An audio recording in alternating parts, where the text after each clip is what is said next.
Welcome to Chapter 18 of the Kinsmen Die Podcast, home of fantasy fiction based on Norse mythology that's written and read by me, Matt Bishop. In this podcast, I read my first novel, Kinsmen Die, one chapter at a time. Every 10 chapters, I recap the key plot points and provide some insight into the myths I've referenced in the book, as well as some of the creative choices I've made along the way. In Chapter 16, we were with Hodr, the son of Frigg and Jotunn, as he mucked out some stables and remembered the man, the warrior he'd been. In Chapter 17, Frigg pulled double duty, damage control for her husband and as a mom to Hermod. When we last left Vidar in Chapter 15, he was just about to attack a whole bunch of Jotunn warriors. Let's do this. Chapter 18. Vidar. Vidar's mind burned as his fulgious strength coursed through him. Yet it was as if he clutched a slick rock with wet hands in a cold, fast-flowing river.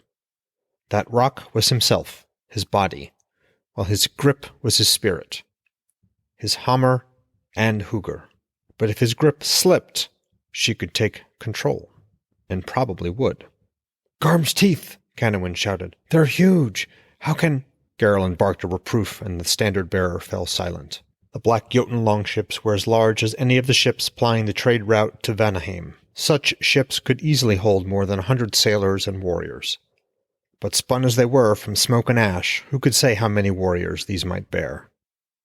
They would find out soon enough. A grim smile rose to Vidar's lips. A warband of Jotunn numbered 200 men. With his Fulgia pouring strength into him, he felt as if he could take them all himself. He glanced up. Only one bird drifted overhead, high above bowshot. One shaman of 3 to track the Aesir's movements. That meant the others would be using their magic to harry him until the threads he'd woven parted and the charm unraveled. The sails of the black ships slackened, rippling as if they meant to stop. Garland's horn sang out sharply over the heavy rumble of hoofbeats.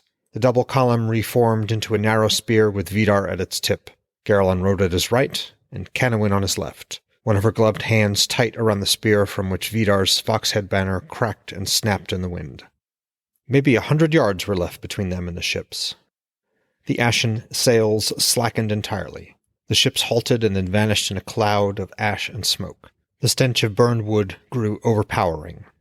The wedge of Aesir, horse, and cold iron accelerated to a gallop. Vidar wrapped Hrimfaxi's reins around his saddle horn, leaving enough slack for the mare to move freely. He withdrew his spindle and pulled free a double arm's length of thread.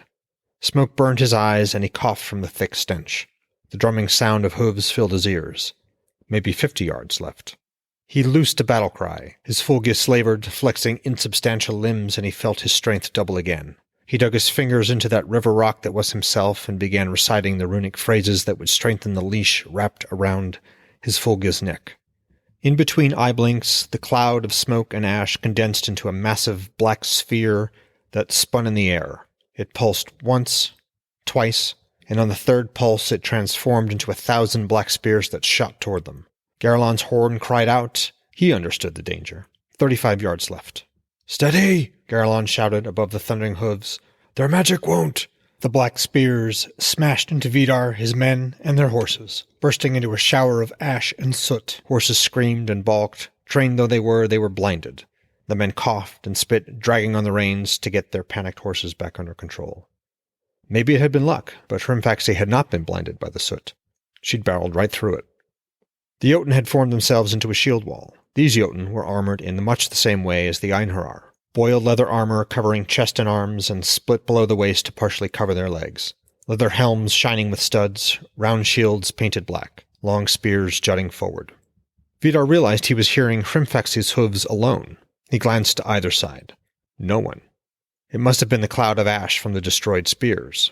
He'd ridden through it, but his warriors had been caught. Maybe 15 yards left, less than the length of a warship. He had heartbeats left to decide. Either face the Jotunn alone or circle around and wait, which would give the Jotunn warband more time to ready themselves, and more time for their shamans to bend their seidr against his warband, just as they'd done by dispersing their black longship into those black spears.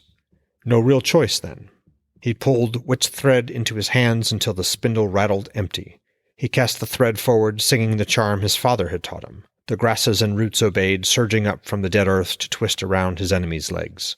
Cries of dismay went up among the Jotun shield wall that was 4 warriors deep and maybe 20 wide, their spears bristling. In the heartbeat that remained, Vidar drew his sword, readied his shield, and charged. Garlon's horn shrieked from behind a moment later, calling the warriors to reform. Vidar smashed into the Jotun. He knocked 3 down immediately, those in the first line who held the shields. They screamed in pain and fell awkwardly, their legs and feet bound to the ground by his power. Those in the 3rd and 4th ranks rammed long spears into his face and chest. The impacts rocked him back in the saddle, but thanks to his Fulgia, none of the blows injured him. And, thanks to his charm, Hrimfaxi remained unscathed. Though there was no pain or blood from the jabbing spears, he gripped Hrimfaxi tight with his legs so he wouldn't get knocked off. In flashing arcs, he hewed spear blades like heads of grain, but he couldn't quite reach the warriors themselves. A pair of spears slammed low into his right side. Rather than pull back, this pair of Jotun warriors shoved harder, trying to lift him out of the saddle. He brought his sword down to cut through the shafts, but his strike was off and his blade stuck in the tough ash. Before he could free it, another pair of spears slammed into him. Rough hands reached up and dragged his shield down. He hit the frozen ground, breath blew from his lungs, and above him, Hrimfaxi did as she'd been trained. She went wild, spinning and kicking her heavy hooves. Bound as they were by the grasses, the Jotun immediately around him couldn't flee. He heard the wet thocks of smashed skulls and broken bones. A howl tore free of his throat, as much the Fulgia's roar as it was his own. Without thinking, he hauled on her strength like a sailor raising a mainsail. His body thrummed with new strength, and he was up, hammering Jotun warriors aside with blade and shield alike. He screamed as he swung his sword, blood spraying as he hewed through them till it broke in his hand. He flung the hilt at a thick-set, black-bearded, grinning Jotun. It bounced off the man's helm and dropped him. When his shield became a smashed ruin, Vidar laid about him with his fists. He charged back and forth, trying to break free of the encircling Jotun, but there were just too many of them.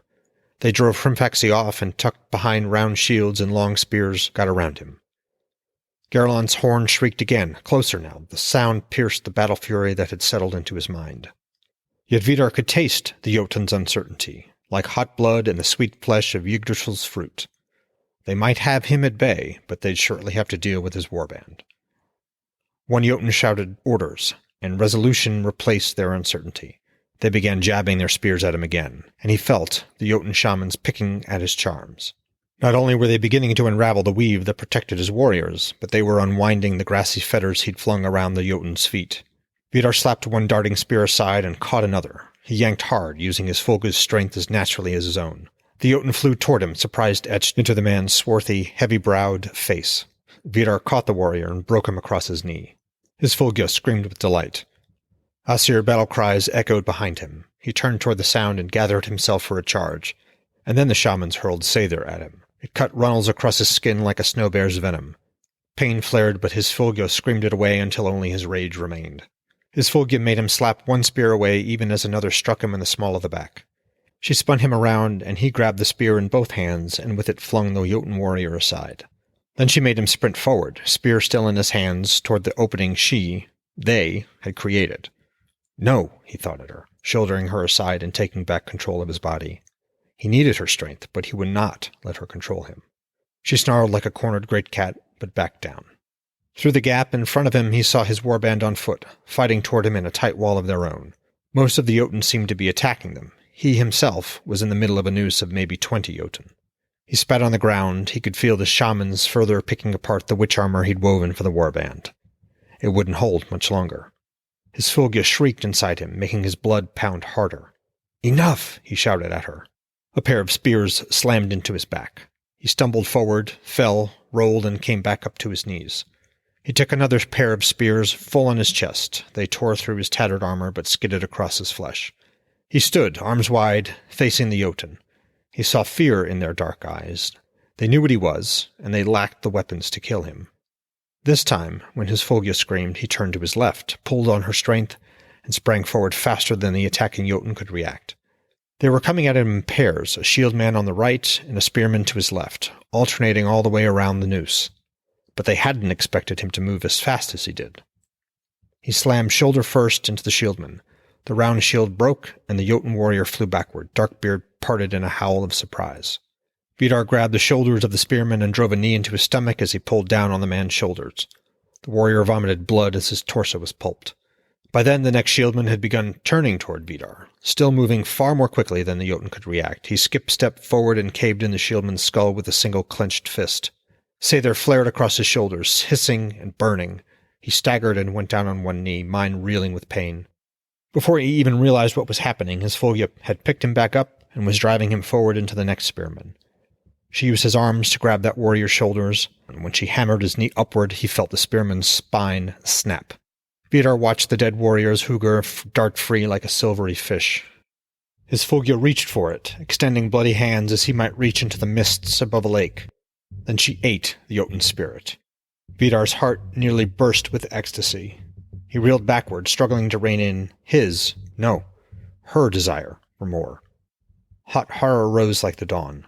The remaining warriors in the shield wall attacked, hewing him with axes, slamming spears into him. None of it mattered. The thuds of their weapons against his body sounded like a heavy summer rain on a longhouse roof. The pounding of his heart and the need for more death were all he felt. He fought that need even as his Fulgia fought his enemies. Using his arms, she slapped aside a spear, spun, and stepped in close. The man's lips parted, a white strip of teeth behind a black beard. His Fulgia tore the warrior's throat out with her talons. Talons? When did she? Renewed ecstasy flooded through him as his Fulgia drank in the dead warrior's spirit. He was losing his grip on that river rock, his fingernails peeling back. He focused on the icy manacles of his tattoos and began to invoke the runes that would restrain her, only to be drowned out by the Fulgia's shriek, malicious and eager. Dozens left. More food. No! He had been a fool. He threw what will he had left into reciting the runes.